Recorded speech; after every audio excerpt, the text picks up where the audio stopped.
गाय माता ने बताया है कि आखिर मनुष्य गरीब क्यों रहता है।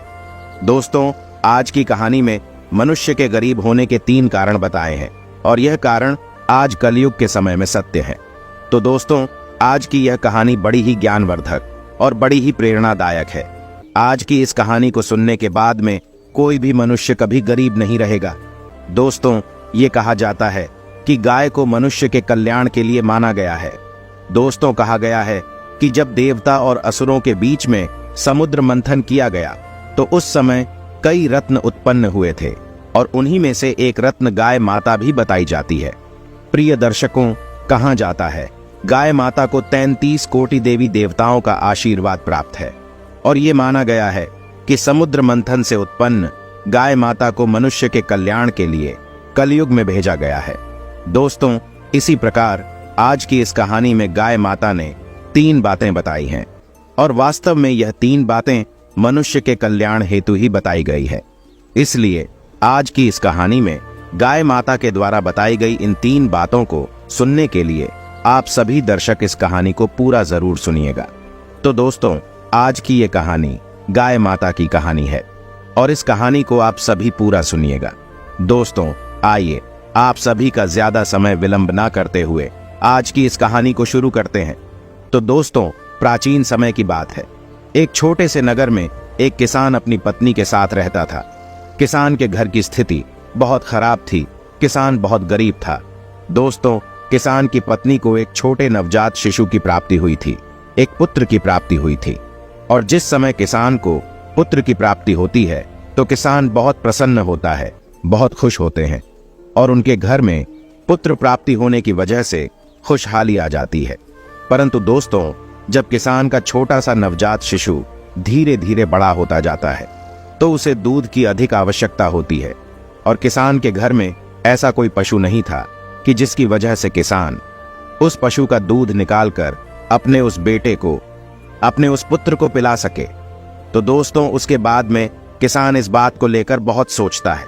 और उसके बाद में किसान को एक उसका मित्र आकर बताता है कि हमारे ही इस नगर से कुछ मीलों दूर एक वन में एक ऋषि रहते हैं और उनके पास एक बहुत सुंदर गाय है। अगर आप उस गाय को उस ऋषि से मांगकर, उस साधु से मांगकर ले आते हैं तो आप अपने पुत्र को दूध पिला सकते हैं। दोस्तों, जैसे ही उस किसान का मित्र किसान से कहता है तो किसान दूसरे दिन सुबह के समय ही अपने घर से, उस नगर से मीलों दूर उस वन की तरफ जाने लगता है और चलते चलते उसे शाम हो जाती है। मगर वह किसान उस ऋषि के पास जाकर पहुंच जाता है और ऋषि मुनि के पास जाकर वह किसान उन्हें प्रणाम करता है और प्रणाम करने के बाद में वह किसान उस ऋषि से कहता है कि हे ऋषि, मैं इस वन से मीलों दूर एक नगर से आया हूं और मैं अपने पुत्र के लिए एक गाय लेने के लिए आया हूं, क्योंकि मेरा जो पुत्र है वो अभी बहुत छोटा है और उसे दूध की बहुत आवश्यकता है। इसलिए मैं आपके पास इस गाय को लेने के लिए आया हूं और मैं आपसे यह निवेदन करता हूं कि कृपा करके आप मुझे इस गाय को दे दें, जिससे मैं इस गाय को अपने घर ले जाकर अपने पुत्र की दूध की भूख को शांत कर सकूं। दोस्तों, उसके बाद में वह किसान उस ऋषि से कहता है कि हे ऋषि महाराज, आप जो भी चाहोगे, जितने भी चाहोगे, उतनी मुद्रा में आपको दे दूंगा, परंतु इस गाय को आप मुझे दे दीजिए। दोस्तों, उसके बाद में और वो ऋषि उस किसान की बातों को सुनकर हंसने लगते हैं और कहते हैं कि प्रिय बालक, खैर, अगर तुम्हारे पुत्र के दूध की भूख है तो तुम अपने पुत्र के लिए इस गाय को निःशुल्क ले जा सकते हो, परंतु मैं इस गाय को तुम्हें देने के एक भी पैसा नहीं लूंगा, क्योंकि मैं एक ऋषि हूं और ऋषि को और साधु को और वनवास काटने वाले इंसान को धन की कोई आवश्यकता नहीं होती है। इसलिए तुम इस गाय को निःशुल्क ही ले जा सकते हो, परंतु इस गाय को ले जाने से पहले मेरी कुछ शर्तें हैं और उन शर्तों को तुम्हें मानना होगा। तो दोस्तों, उसके बाद में वो ऋषि उस किसान से कहने लगते हैं कि हे किसान, कहते हैं कि जिस घर में गाय माता जाती है उस घर में हमेशा सुख और समृद्धि और लक्ष्मी और वैभव गाय के पीछे पीछे जाती है, क्योंकि गाय को 33 कोटि देवी देवताओं का आशीर्वाद है और इसी कारणवश जिस घर में ये गाय माता जाती है उस घर में सुख और समृद्धि साथ ही जाती है। इसलिए तुम हमेशा इस गाय को इसकी भूख के उपरांत भोजन, चारा और पानी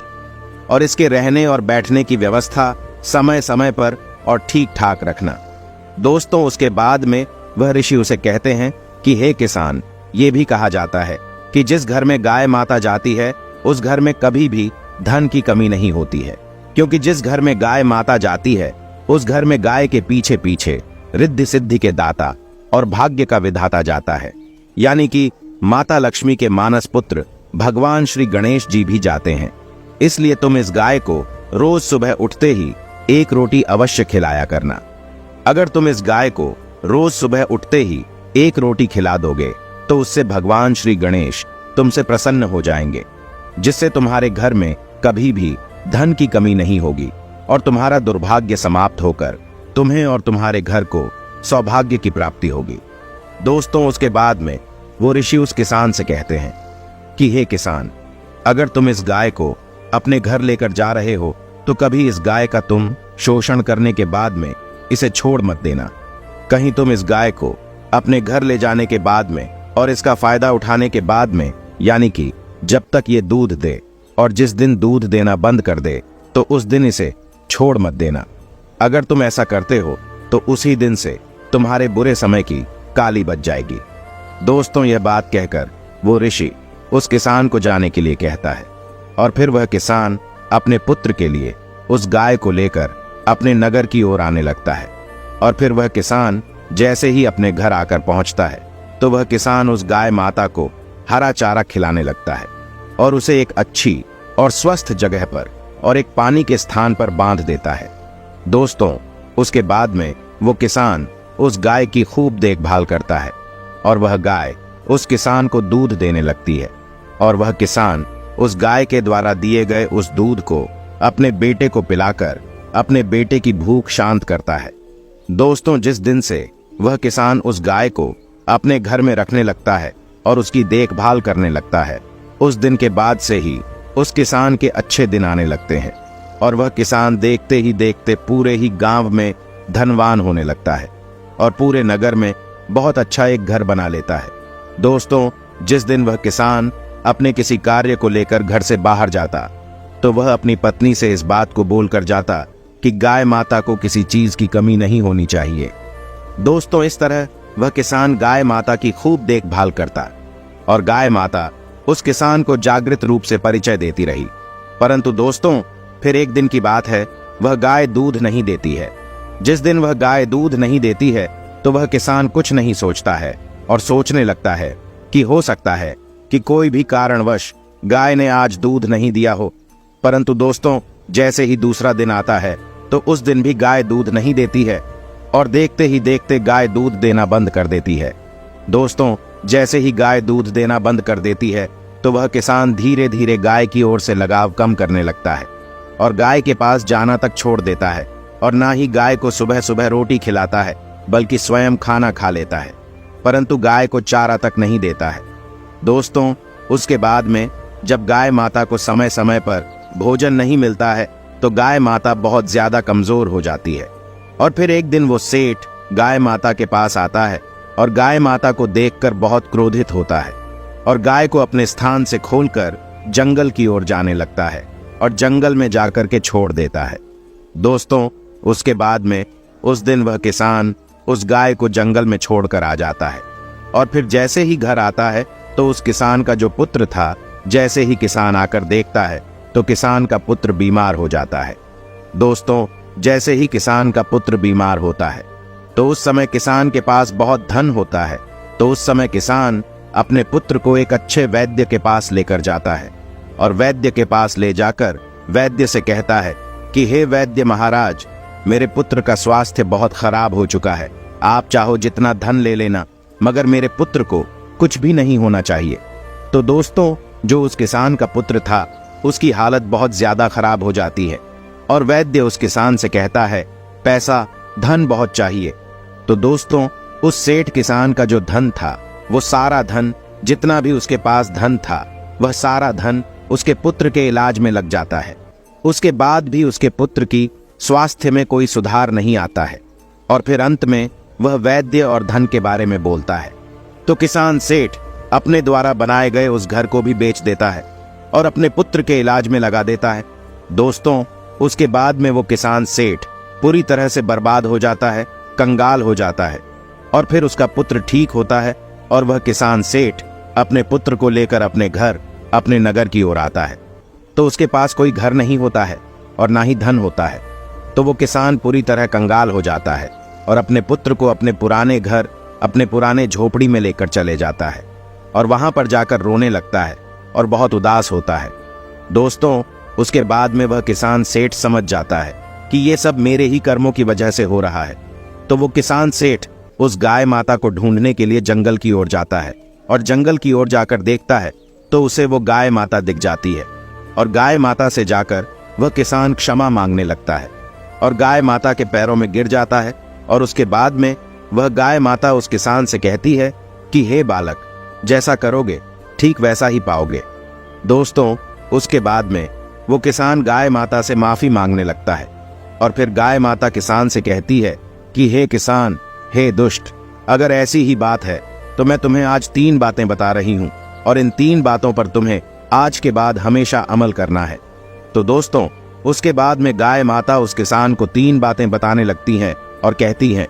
हे किसान, पहली बात, कभी भी किसी भी मनुष्य को अपने मित्र के साथ छल नहीं करना चाहिए, क्योंकि जो मनुष्य अपने मित्र के साथ छल करता है या फिर अन्य किसी व्यक्ति के साथ छल करता है या फिर उसका शोषण करता है, उसका फायदा उठाता है, वह मनुष्य, वह इंसान अपने जीवन में कभी सुखी नहीं रहता है। क्योंकि जो मनुष्य दूसरे के भाग्य का छीन कर खाता है, वो भोजन उसके पेट में कभी नहीं भाता है। इसलिए कभी भी किसी भी मनुष्य को किसी के साथ छल और उसका फायदा नहीं उठाना चाहिए। दोस्तों, उसके बाद में गाय माता दूसरी बात बताने लगती है कि कभी भी हमें अपने समय पर, अपने धन पर और अपने मन पर अपनी इच्छाओं को हावी नहीं होने देना चाहिए। क्योंकि जो मनुष्य अपने समय पर और अपने धन पर और अपने आप पर गर्व करता है, वह मनुष्य हमेशा जीवन में कहीं ना कहीं अवश्य ही ठोकर खाता है। क्योंकि दोस्तों, हर मनुष्य का समय एक जैसा नहीं होता है। क्योंकि कभी देखा जाए तो हमेशा कभी भी देख लेना, जो पहाड़ों में और जंगलों में पत्ता होता है, वो पत्ता कभी पत्थर के नीचे होता है तो कभी पत्थर पत्ते के ऊपर होता है। ठीक इसी प्रकार समय एक ऐसी घड़ी है जो बदलने में समय नहीं लगाती है। इसलिए कभी भी किसी भी मनुष्य को अपने समय पर, अपने धन पर और अपनी मन पर गर्व नहीं करना चाहिए। दोस्तों, उसके बाद में गाय माता तीसरी बात बताने लगती है और कहती है कि कभी किसी भी मनुष्य को अपने घर के मामले में अन्य लोगों से राय नहीं लेनी चाहिए। क्योंकि दोस्तों, कहा जाता है कि हमारे घर में लड़ाई झगड़ा हो और अगर हम उस झगड़े के बारे में हमारे पड़ोस के अन्य लोगों से किसी भी चीज के बारे में राय ले रहे हैं, तो वो लोग हमेशा काम को बिगाड़ने के बारे में ही सोचते हैं। इसलिए कभी भी अपने किसी कार्य के लिए अन्य लोगों से नहीं पूछना चाहिए और साथ ही अपने घर की बातों को अन्य लोगों को नहीं बताना चाहिए। दोस्तों, ये 3 बातें गाय माता उस किसान को बताती हैं और किसान फिर से उसी समय गाय माता को अपने घर की ओर फिर से ले जाता है और ले जाने के बाद में गाय माता की सेवा करता है और गाय माता की द्वारा बताई गई उन 3 बातों पर अमल करता है। और दोस्तों, देखते ही देखते वह किसान फिर से धनी होने लगता है और उसका अच्छा समय आने लगता है। दोस्तों, अगर वीडियो पसंद आई हो तो वीडियो को लाइक करें, दोस्तों के साथ शेयर करें और हमारे पेज को फॉलो जरूर करें। धन्यवाद।